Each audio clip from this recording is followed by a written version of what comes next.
অস্ত্রধারীদের দ্রুত গ্রেফতারের দাবি জামায়াতের। জানাবো ছাত্র জনতার ওপর গুলি, সাবেক মন্ত্রী শাহজাহান খানের এপিএস গ্রেফতার। নির্বাচনের জন্য সময় বেঁধে দিয়ে চাপ সৃষ্টি করতে চাই না, বলছেন খসরু। জানাবো এখন নির্বাচন হলে কাকে ভোট দেবেন। এবং সর্বশেষ জানাবো বিএনপির সর্বোচ্চ নীতি নির্ধারণী বৈঠকে জামায়াত প্রসঙ্গ। এতক্ষণ শুনছিলেন সংবাদ শিরোনাম, এবার বিস্তারিত।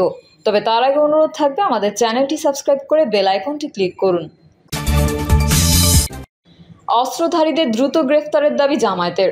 বৈষম্য বিরোধী ছাত্র আন্দোলনে শিক্ষার্থীদের ওপর প্রকাশ্যে হামলা চালানো অস্ত্রধারীদের দ্রুত গ্রেফতারের দাবি জানিয়েছেন চট্টগ্রাম মহানগর জামায়াতের আমির ও সাবেক এমপি শাহজাহান চৌধুরী।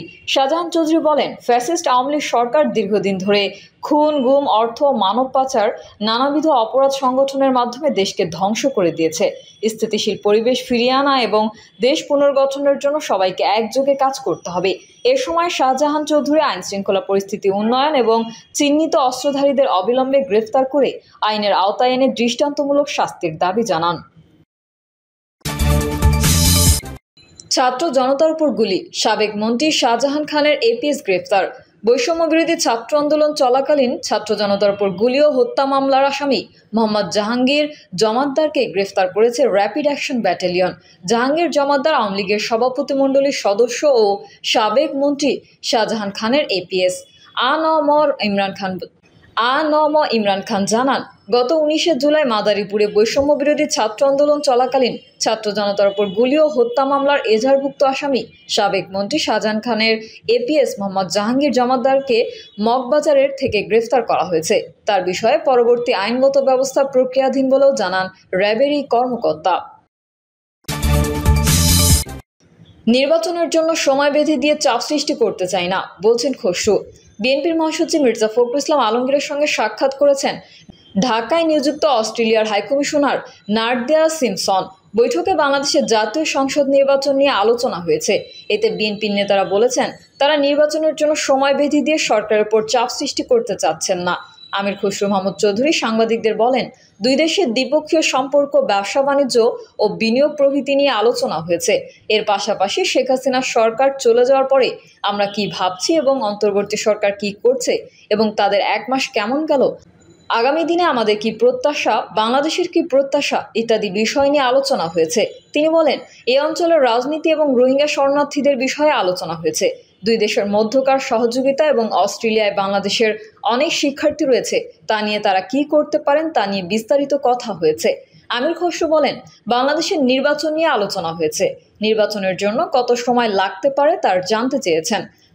পাশাপাশি নির্বাচনী ব্যবস্থা সংস্কারের জন্য কি কি পরিবর্তন দরকার সেগুলো কিভাবে এগোচ্ছে সেই বিষয়ে তারা জানতে চেয়েছেন। অস্ট্রেলিয়ার ধারণা, যত তাড়াতাড়ি সম্ভব সমস্যার সমাধানের মাধ্যমে আগামী দিনে বাংলাদেশে একটি অবাধ ও সুষ্ঠু নির্বাচনের মধ্যে দিয়ে একটি গণতান্ত্রিক সরকারের কাছে ক্ষমতা হস্তান্তর হবে। নির্বাচনের সময়ের বিষয়টি খোলাসা করে জানতে চাইলে তিনি বলেন, আমরা যুক্তির সময়ের কথা বলেই যাচ্ছি। সময়ের যৌক্তিকতা এখানে যারা অংশীজন আছে তারা বিবেচনা করবে। আমরা কোনো সময় বলছি না, একটা সময় দিয়ে অন্তর্বর্তী সরকারের উপর চাপ সৃষ্টি করতে চাচ্ছি না। সরকারকে সার্বিকভাবে সহযোগিতা করছেন মন্তব্য করে বিএনপির নেতা বলেন, সবার প্রশ্ন সংস্কার কত তাড়াতাড়ি হবে, কতদিন লাগতে পারে, কবে একটি গণতান্ত্রিক সরকারের কাছে শান্তিপূর্ণ ক্ষমতা হস্তান্তর করা সম্ভব হবে। এখন নির্বাচন হলে কাকে ভোট দেবেন? এখন নির্বাচন হলে 34% মানুষ নিশ্চিত নন কাকে ভোট দেবেন, আর 11% বলেছেন তারা ছাত্র সমর্থিত নতুন কোনো দলকে ভোট চান। এই উত্তর পাওয়া গেছে মাঠ পর্যায়ের জরিপ থেকে। অন্যদিকে অনলাইন জরিপে অংশ নেওয়া 35% ছাত্র সমর্থিত নতুন কোনো রাজনৈতিক দলকে ভোট দিতে চান। তবে 11% এখনও নিশ্চিত নন কাকে ভোট দেবেন। উন্নয়ন, গবেষণা ও প্রকল্প ব্যবস্থাপনা সংস্থা ইনোভেশন কনসাল্টিং বাংলাদেশ পরিচালিত জরিপে এসব তথ্য উঠে এসেছে। তাদের বাংলাদেশ স্পিক্স নামের একটি মাইক্রো পোলিং প্ল্যাটফর্মে 29 আগস্ট থেকে 8 সেপ্টেম্বর পর্যন্ত মাঠ পর্যায়ে ও অনলাইনে এই জরিপ পরিচালনা করা হয়। দেশের 50টি জেলায় মাঠ পর্যায়ে 5115 নমুনা এবং অনলাইনে 64 জেলায় 3581 নমুনার তথ্য বিশ্লেষণ করা হয়েছে। মাঠ পর্যায়ে জরিপে দেখা গেছে বিএনপির সমর্থন বেশি, এর হার 21%।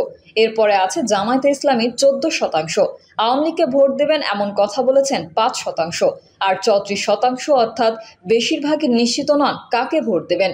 অন্যদিকে অনলাইন জরিপের ফল বলছে 35% ছাত্র সমর্থিত নতুন কোনো রাজনৈতিক দলকে, জামায়াতকে 25%, আওয়ামী লীগকে 10% এবং বিএনপিকেও 10% ভোট দিতে চান। জরিপের ফলাফলে বলা হয়, আর মাঠ পর্যায়ে জরিপে অংশগ্রহণকারীদের বয়স ভিত্তিক বিশ্লেষণ করে দেখা গেছে জেন জি প্রজন্মের 30% নিশ্চিত নন কাকে ভোট দেবেন। অন্যদিকে অনলাইন জরিপে এই বয়সীদের 37% বলেছেন তারা ছাত্র সমর্থিত কোনো দলকে বেছে নেবেন। জরিপ অনুযায়ী স্বল্প আয়ের দরিদ্র জনগোষ্ঠী ও অনলাইনে সক্রিয় নন এমন বয়স ভিত্তিক, লিঙ্গ ভিত্তিক ও পেশা ভিত্তিক জনগোষ্ঠীর মধ্যে 1/3 এখনও নিশ্চিত নন যে তারা কাকে ভোট দেবেন। মাঠ জরিপ অনুযায়ী কৃষক ও শ্রমিক এবং ব্যবসায়ীদের মধ্যে বিএনপির সমর্থন বেশি, কিন্তু শিক্ষার্থী ও বেসরকারি চাকরিজীবীদের মধ্যে বিএনপি ও জামায়াতে ইসলামের সমর্থন কাছাকাছি। বিএনপির সর্বোচ্চ নীতি নির্ধারণী বৈঠকে জামায়াত প্রসঙ্গ। বিএনপির সর্বোচ্চ নীতি নির্ধারণী ফোরাম জাতীয় স্থায়ী কমিটির বৈঠক অনুষ্ঠিত হয়েছে সোমবার রাতে। ওই দিন চলমান রাজনৈতিক বিষয়াবলীর পাশাপাশি জামায়াত প্রসঙ্গ গুরুত্ব পায় বৈঠকে। বৈঠক সূত্রে জানা যায়, বিএনপির স্থায়ী কমিটির বৈঠকের শুরুতে অন্তর্বর্তীকালীন সরকারের গত 1 মাসের কার্যক্রম নিয়ে পর্যালোচনা করা হয়। কয়েকজন উপদেষ্টার বর্তমান কর্মকাণ্ড ও তাদের বিগত দিনের ফিরিস্তি আলোচনায় উঠে আসে। কয়েকজন নেতা ক্ষোভ প্রকাশ করেন।